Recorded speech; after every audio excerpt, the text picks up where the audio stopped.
রা তার কাজিনকে ছোট কাজিনকে কোলে নেয়। ছোট মেয়েদেরকে ছেলেদেরকে অনেকে ব্যাড টাচ করে, অনেকে গুড টাচ করে। এগুলোর ব্যাপারে আমাদের বাংলাদেশি মানুষ অতটা সচেতন না, কিন্তু ইউরোপ, আমেরিকা, ইংল্যান্ডে দেখি যে প্রচুর সচেতন। এ ব্যাপারে যদি কিছু বলতেন।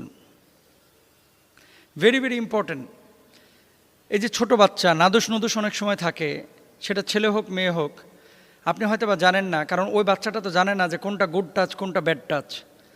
কে ভালোবেসে তাকে বুকে নিয়েছে আর কেউ খারাপভাবে স্পর্শ করে তাকে কাছে টেনেছে। এটা পরিবারের একান্ত এবং নিতান্ত কাছের মানুষ দিয়েও হতে পারে। অভিভাবক হিসেবে আপনার করণীয় কী? ইংল্যান্ড, আমেরিকায় স্কুলগুলোতে এগুলো শেখানো হয় যে কোনো ছেলে কোনো মেয়ের ওই ছোটো বাচ্চার গলায় যদি এভাবে ধরে অথবা বুকে স্পর্শ করে, এগুলো ব্যাড টাচ। যদি তার পিঠের নিচের অংশে স্পর্শ করে, ব্যাড টাচ। তারপরে সামনের অংশে স্পর্শ করে, ব্যাড টাচ।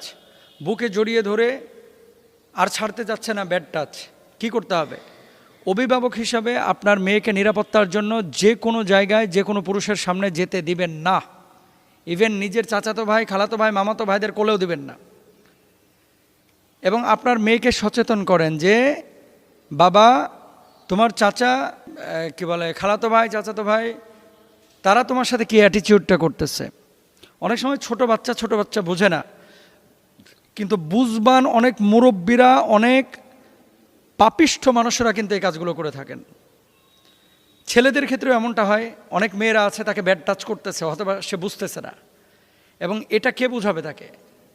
এটা বুঝাবে হচ্ছে তার বাপ মা, এটা বুঝাবে তার প্রতিষ্ঠান, শিক্ষা ব্যবস্থা, তার টিচার।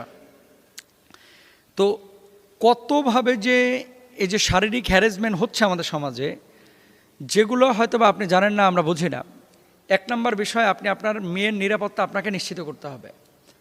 বিকেলবেলায় খেলতে চলে গিয়েছে 1.5 কিলোমিটার দূরে আপনার মেয়েটা। ছেলেরা অনেক সময় বাংলাদেশে নিরাপত্তা পায় কারণ তারা চটপটে স্বভাবের হয়। মেয়েরা তো একটু লাজুক প্রকৃতির। মাদ্রাসায় আপনি আবাসিক দিয়েছেন, অথবা স্কুলে দিয়েছেন, অথবা আবাসিক কোনো প্রতিষ্ঠানে দিয়েছেন, কোনো ধরনের ব্যাড টাচ সেখানে হচ্ছে কিনা দেখবেন, যে নিরাপত্তা বা সিসি ক্যামেরা সেখানে আছে কিনা, এবং আপনার মেয়ে অথবা ছেলে এ ব্যাপারে সচেতন কিনা, এগুলো আপনাকে খেয়াল করতে হবে। ওয়ালা তাকরাবুজ জিনা ইন্নাহু কানা ফাহিশা। জেনা ফাল আইনান জেনা হুমান নাদার, চোখ দিয়ে খারাপ কিছু দেখা, এটাও কিন্তু জেনা। হাত দিয়ে খারাপ কিছু স্পর্শ করা, এটাও কিন্তু জেনা। খারাপ কিছু অন্তর অনুভব করা, এটাও কিন্তু জেনা। এখন সে জেনা করতেছে না, কিন্তু তাকে করা হচ্ছে, সে হয়তো বা বুঝতেছে না। এর জন্য বাপ মাকে সচেতন করতে হবে। কোনো খালাতো ভাই, কাজিন, মামাতো ভাই, বোন, এগুলোর সাথে একেবারে ঘেঁষাঘেঁষি করতে দেবেন না, এগুলো থেকে দূরে রাখবেন।